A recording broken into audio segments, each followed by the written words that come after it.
Hey seniors, let's talk about the Voting Rights Act of 1965 for just a little bit as it pertains to chapters 5, 6, and 7.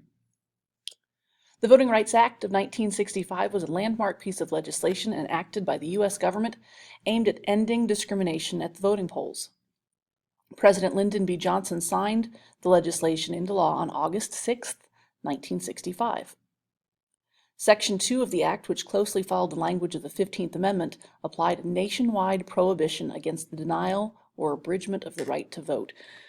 All right, that's the kind of stuff you could read in your textbook. Here are a couple pieces of information I pulled I thought you might be interested in. 1. This idea traces back to the Civil War.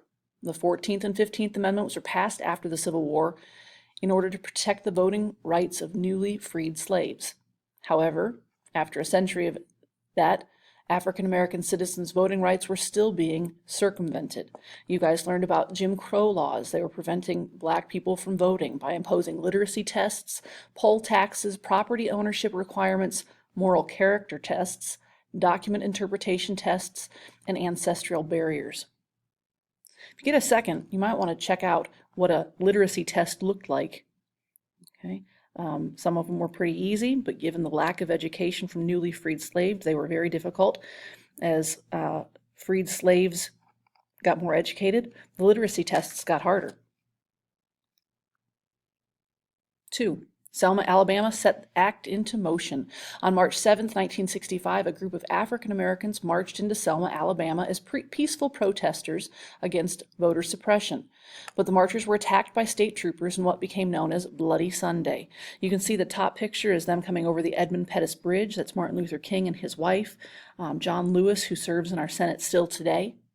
It says this series of events prompted Congress to draw up the Voting Rights Act, which presented to President Johnson was signed 5 days later from bill into law. Terrible injustices that day. All right, next fact about the Voting Rights Act of 1965 is that it included other minorities. Though the act was directly related to African Americans, other minorities also shared in its provisions. In 1975, American Indian, Asian American, Alaskan natives, or other people of Spanish heritage were included. It has been revised. There have been 2 significant revisions to the original legislation. In 1975, the Voting Rights Act was amended to include provisions requiring voting materials to be made to minorities eligible to vote for whom English is not their primary language.